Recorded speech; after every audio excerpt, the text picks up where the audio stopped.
It's really easy. You just need your cell phone, typically on site, and you're pressing scans. I think there is some like best practices you'll learn, but like Brendan said, 2, 3 scans later, you know how far apart the scans need to be, and you know uh, nuances like doorways and things like that that you learn.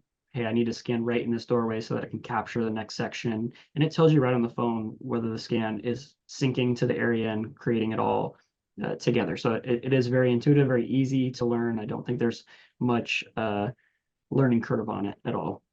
When we first got it, we just scanned our office. Like, hey, let's scan our office.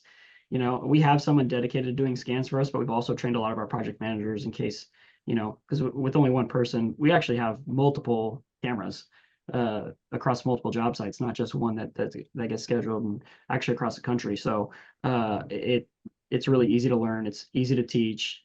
There's just the little nuances of, how many scans, how far apart, make sure I get this corner, this doorway, but those you catch on pretty quick.